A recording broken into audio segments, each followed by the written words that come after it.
నా పేరు దర్శి వెంకటేశ్వర్లు. జేబీమరా భారత పార్టీ అరణ్యపాలెం నియోజకవర్గం ఇన్ఛార్జి. ప్రజెంట్ మా గంగవరం గ్రామానికి రోడ్డు లేకపోవడం అనేది చాలా బాధాకరం. ఎందుకనంటే ఇంతవరకు మా గంగవరానికి రోడ్డు కల్పించలేదు.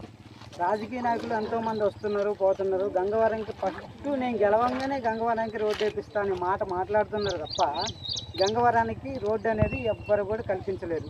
ఇకపై ఉన్న అధికారులు ఎవరైతే ఉన్నారో ముఖ్యమంత్రి చంద్రబాబు నాయుడు గారు కానీ, డిప్యూటీ సీఎం పవన్ కళ్యాణ్ గారు కానీ చర్యలు తీసుకొని మా గంగవరం గ్రామానికి రోడ్డు కల్పించాలని మేము గ్రామస్తుల తరపు నుంచి అందరం కోరుతున్నాము. ఎంతో బాధాకరంగా ఉంటుంది. మా గంగవరం రోడ్డు నుంచి మేము వెళ్ళాలంటే చాలా దీనస్థితిగా ఉంది. మోకాళ్ళ లోతులో నీళ్ళు వచ్చి చాలామంది ముసలి వాళ్ళు అయితే పాపం ఆ నీళ్ళల్లోనే పడిపోతున్నారు. అంత దారుణంగా ఉంది. స్కూల్ పిల్లలు అయితే పోయేటప్పుడు చాలా బాధాకరం. స్కూల్ కానీ కొన్ని స్కిడ్ అవ్వటము, బస్సులు పడిపోవటము, మందుకట్టలు వేసుకొచ్చే రైతులైతే మరీ దారుణంగా అదే నీళ్ళల్లో పడుకుంటా లేచుకుంటా అంత దారుణ స్థితిలో ఉన్నాము. అర్ధరాత్రి అయితే ఈ రోడ్డు నుంచి నడవటానికి ఒక్క మనిషి రావాలంటే చాలా భయంకరంగా ఉంటుంది.